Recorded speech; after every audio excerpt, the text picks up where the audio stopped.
I remember the looks of disbelief when I told my family I wanted to start my own tech company. My brother laughed, calling it a pipe dream, while my friends joked I'd be working at a coffee shop in 6 months. Even my colleagues at the corporate finance firm shook their heads, whispering I was wasting my talent chasing an impossible goal.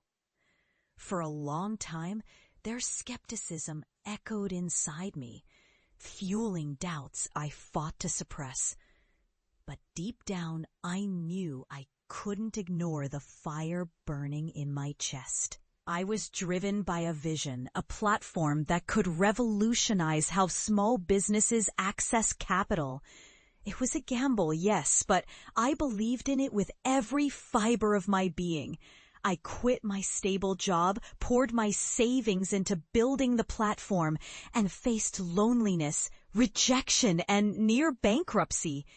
Every rejection from investors felt like a blow. Every failed prototype, a personal failure. I remember nights staring at my laptop, my eyes raw and my stomach twisting with uncertainty, questioning whether I made a colossal mistake. Despite the relentless setbacks, I refused to give up. I devoured books on entrepreneurship, learned coding on weekends, and networked tirelessly. I sought mentorship from anyone willing to listen, and slowly, I refined my product. When I finally launched, it was with a simple, clean interface and a promise to provide accessible funding for small businesses. The early days were brutal. Servers crashed, user numbers stagnated, and cash flow was non-existent. But I kept pushing, iterating, and listening to our users. Gradually, word spread. Our first big win came when a regional bank signed on, bringing us credibility. By the 3rd year, we had processed over $150 million in loans, helping thousands of businesses thrive. Our revenue skyrocketed from near zero to $10 million annually.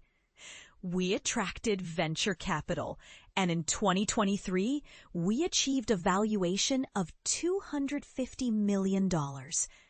The platform that once seemed a foolish dream had become a disruptor in the finance industry. I remember the day I was invited to speak at a major fintech conference.